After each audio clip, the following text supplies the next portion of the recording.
इस कायनात का सबसे पहला गुनाह क्या था और सबसे पहला गुनहगार कौन था? इस सवाल के जवाब में अक्सर लोग कहेंगे कि वो पहला गुनाह अज़ाज़ील या शैतान मरदूद ने तब किया था जब उसने हज़रत आदम अलैहिस्सलाम को सजदा करने से इनकार कर दिया था और कहा था कि मैं उससे बेहतर हूँ, मुझे तो आग से पैदा किया गया है जबकि उसे मिट्टी से। यानी कायनात का पहला गुनाह गुरूर और तकब्बुर था जिसने अज़ाज़ील को इब्लीस बना दिया था। लेकिन तारीख़ इंसानी में इस सरज़मीन पर पहला गुनाह जिस शख्स ने किया था उसके मुताल्लिक बहुत कम लोग वाकिफ़ हैं। दरअसल हज़रत आदम अलैहिस्सलाम के इस दुनिया में तशरीफ़ लाने के बाद आप अलैहिस्सलाम के एक बेटे ने आपके दूसरे बेटे का कत्ल करके तारीख़ इंसानी का सबसे पहला गुनाह किया था। वो कातिल कौन था, ये कत्ल क्यों हुआ था और वो मासूम मकतूल कौन था, इस वीडियो में हम इस किस्से को मुकम्मल बयान करेंगे।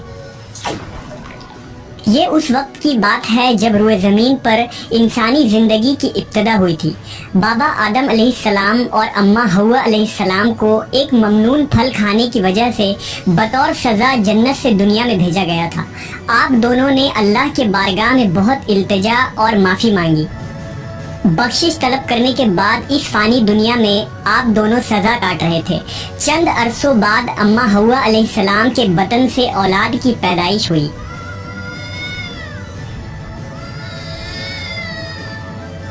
ये पैदाइश एक खास सूरतों में होती थी।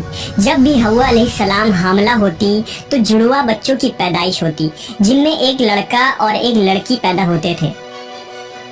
एक साथ पैदा होने वाले लड़के और लड़की का निकाह दूसरी मर्तबा पैदा होने वाले लड़के और लड़की के साथ कर दिया जाता था, जबकि उन जुड़वा लड़के और लड़की का निकाह आपस में हराम करार पाता जिनकी पैदाइश एक साथ हुई थी। हजरत आदम अलैहिस्सलाम की औलाद में दो बेटे हाबील और काबिल की पैदाइश हुई थी। काबिल के साथ पैदा होने वाली लड़की का नाम अकलीमा था और हाबील के साथ पैदा होने वाली लड़की का नाम ल्योदा था। हजरत आदम अलैहिस्सलाम की शरीयत के मुताबिक अकलीमा काबिल की बहन थी और ल्योदा हाबील की बहन थी। लिहाजा दस्तूर के मुताबिक काबिल का निकाह हाबील की बहन ल्योदा से होना था और हाबील का निकाह अकलीमा से होना था। अकलीमा जब जवान हुई तो उसके हुस्न जमाल में बहुत इजाफा हो गया और वो ल्योदा से ज़्यादा खूबसूरत थी। लिहाजा काबिल के दिल में शैतान ने शर पैदा कर दिया और उसने ये ख्वाहिश की कि वो अकलीमा से ही निकाह करेगा। काबिल शरीयत से वाकिफ था, इसके बावजूद वो अपनी जिद और हठधर्मी पर कायम रहा। हजरत आदम अलैहिस्सलाम ने काबिल को बहुत समझाया और अल्लाह का खौफ दिलाया मगर वो ना माना। आखिरकार हजरत आदम अलैहिस्सलाम ने दोनों के दरमियान फैसला का ये रास्ता निकाला कि आपने हाबील और काबिल दोनों को अल्लाह रब्बुल इज़्ज़त की बारगाह में कुर्बानी पेश करने का हुक्म दिया और फरमाया कि तुम दोनों में से जो भी अकलीमा का हकीकी हकदार होगा अल्लाह ताला उसकी कुर्बानी को कबूल फरमा लेगा और इस तरह फैसला हो जाएगा। उस जमाने में कुर्बानी कबूल होने की ये निशानी होती थी कि कुर्बानी करने वाला अपनी कुर्बानी को पहाड़ की ऊंची चोटी पर रख देता और आसमान से एक आग उतरकर उसको जला देती और जो कुर्बानी कबूल नहीं होती उसे आग नहीं खाया करती थी। अगली सुबह हाबील अपनी बेहतरीन मवेशियों को साथ लाया और उनमें सबसे आला किस्म की भेड़ को कुर्बानी के लिए पेश किया। काबिल चूंकि खेती बाड़ी किया करता था लिहाजा उसने कुछ अनाज उठा लाया जो कि सबसे घटिया किस्म की थी। काबिल ने सोचा कि अगर उसकी कुर्बानी कबूल हो गई तो वैसे भी उस अनाज को जल जाना है तो अच्छी फसल को बर्बाद करने का क्या फायदा। लिहाजा वो रद्दी और नाकिस किस्म के अनाज लेकर आया, जबकि हाबील एक नेक सीरत और अल्लाह से डरने वाला शख्स था। चुनांचा उसने नेक नियति के साथ खालिस अल्लाह की रज़ा के लिए अपनी बेहतरीन मवेशी को पेश कर दिया। दोनों भाइयों ने अपनी अपनी कुर्बानी एक पहाड़ के ऊपर ले जाकर रख दी। अचानक आसमान से एक आग नाजिल हुई और उस आग ने हाबील की कुर्बानी की हुई भेड़ को जला डाला और काबिल का अनाज वैसे ही पड़ा रह गया। यूं फैसला हो गया कि खुदा हाबील की कुर्बानी से राजी और काबिल से नाखुश है। ये देखकर काबिल गुस्से में आ गया और इंतकाम की आग में जलने लगा। उसने सबके सामने ये ऐलान कर दिया कि वो हाबील को जान से मार देगा। اس کے جواب میں حابیل نے اس سے کہا کہ اگر تمہاری قربانی قبول نہیں ہوئی تو اس میں میرا کیا قصور ہے، بلکہ تمہیں تو یہ کرنا چاہیے تھا کہ پرہیزگاری کی راہ اختیار کرتے، اس صورت میں شاید تمہاری قربانی قبول ہو جاتی، اور اگر تم مجھے مارنے پر ہی تلے ہو تو میرا قطعاً ایسا کوئی ارادہ نہیں، میں بہرحال اس معاملے میں تم پر ہاتھ نہیں اٹھاؤں گا کیونکہ میں اسے بہت بڑا ظلم سمجھتا ہوں۔ قابیل حسد کی آگ میں جل رہا تھا، اس پر اس نصیحت کا کوئی اثر نہ ہوا۔ اس وقت تو قابیل وہاں سے چلا گیا، لیکن وہ حابیل کو مارنے کی تدبیر کرنے لگا۔ شیطان لعین جو ابتدا سے انسان کا دشمن ہے، اس نے قابیل کو قتل کرنے کی راہ دکھائی۔ اس نے ایک پرندہ کو پکڑا اور اس کا سر ایک پتھر پر رکھ کر دوسرے پتھر سے کچل لیا۔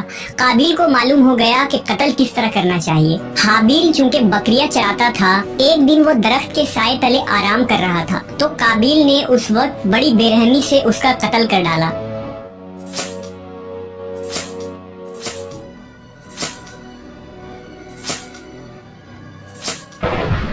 جب قابیل نے حابیل کو قتل کر دیا تو اس کی عقل زائل ہو گئی، سمجھنے کی صلاحیت ختم ہو گئی۔ اب بڑا پریشان ہوا کہ اس کی لاش کا کیا کرے۔ اس طرح چھوڑنے میں یہ خطرہ تھا کہ درندے اس کی لاش کو کھا جائیں گے، تو وہ اپنے بھائی کی لاش کو بوری میں ڈال کر پھرتا رہا، یہاں تک کہ لاش بدبودار ہو گئی۔ لاش کو چھپانے کا کوئی طریقہ بھی اسے نہیں آ رہا تھا۔ بڑا پریشان ہوا کہ کروں تو کیا کروں۔ تب اللہ تعالیٰ نے 2 کوے بھیجے۔ قابیل ان کووں کو دیکھ رہا تھا۔ ان کووں میں سے ایک کوے نے دوسرے کوے کو مار ڈالا اور پھر زمین کھود کر اس میں اس کو ڈال دیا۔ اس سے قابیل کو معلوم چل گیا کہ اسے بھی یہی کرنا چاہیے، اور ندامت محسوس کرتے ہوئے کہنے لگا، افسوس کہ میں اس کوے جیسا بھی نہ ہو سکا۔ اس طرح اس نے اپنے بھائی کو زمین میں دفن کر دیا۔ جب قابیل نے حابیل کو قتل کیا تو اس سے پہلے اس کا رنگ سفید تھا، لیکن قتل کے بعد اس پر پھٹکار پڑی اور اس کا سارا جسم کالا ہو گیا۔ اس وقت حضرت آدم علیہ السلام حج کے لیے مکہ گئے ہوئے تھے۔ جب حضرت آدم علیہ السلام مکہ سے واپس آئے اور حابیل کو نہ پایا تو اس کو بہت تلاش کیا مگر وہ نہ ملا۔ لوگوں سے پوچھنے لگے، لوگوں نے جواب دیا کہ حابیل کچھ دنوں سے غائب ہے۔ حضرت آدم علیہ السلام نے حابیل کے صدمے میں کھانا پینا اور سونا سب ترک کر دیا اور شب و روز حابیل کے غم میں رہنے لگے۔ روایتوں میں آتا ہے کہ جب حابیل قتل ہو گیا تو 7 دن تک زمین میں زلزلہ رہا۔ قابیل جو بہت خوبصورت تھا، بھائی کا خون بہاتے ہی اس کا چہرہ بالکل سیاہ اور بدصورت ہو گیا۔ آدم علیہ السلام نے قابیل کو اپنے دربار سے نکال دیا اور وہ یمن کی سرزمین عدن میں چلا گیا۔ وہاں ابلیس اس کے پاس آ کر کہنے لگا کہ حابیل کی قربانی کو آگ نے اس لیے کھا لیا تھا کہ وہ آگ کی پوجا کرتا تھا، لہٰذا تو بھی آگ کی پرستش کر۔ چنانچہ قابیل پہلا شخص تھا جس نے آگ کی پرستش کی، اور زمین پر یہ پہلا شخص ہے جس نے اللہ کی نافرمانی کی اور زمین پر خون ناحق کیا۔ توریت کے باب پیدائش میں بھی قابیل اور حابیل کا مکمل واقعہ ملتا ہے، جنہیں قائن اور ایبل کے نام سے ذکر کیا گیا ہے۔ توریت مقدس کے باب پیدائش میں اس واقعے کا ذکر اس طرح آیا ہے، چند روز کے بعد یوں ہوا کہ قائن اپنی کھیت کے پھل کا ہدیہ خداوند کے واسطے لایا، اور حابیل بھی اپنی بھیڑ بکریوں کے کچھ پہلوٹے بچوں کا ہدیہ لایا، اور خداوند نے حابیل کو اور اس کے ہدیے کو منظور کیا، پر قائن کو اور اس کے ہدیہ کو منظور نہ کیا۔ اس لیے قائن نہایت ہی غضبناک ہوا اور اس کا منہ بگڑ گیا، اور قائن نے اپنے بھائی حابیل کو کچھ کہا، اور جب وہ دونوں کھیت میں تھے تو یوں ہوا کہ قائن نے اپنے بھائی حابیل پر حملہ کیا اور اسے قتل کر ڈالا۔ خداوند نے کہا، اب تو زمین کی طرف سے لعنتی ہوا۔ تب قائن نے خداوند سے کہا کہ میری سزا برداشت سے باہر ہے، دیکھ آج تو نے مجھے روئے زمین سے نکال دیا ہے اور میں تیرے حضور سے روپوش ہو جاؤں گا اور زمین پر خانہ خراب اور آوارہ رہوں گا، اور ایسا ہوگا کہ جو کوئی مجھے پائے گا قتل کر ڈالے گا۔ سو قائن خداوند کے حضور سے نکل گیا اور عدن کے مشرق کی طرف نود کے علاقے میں جا بسا۔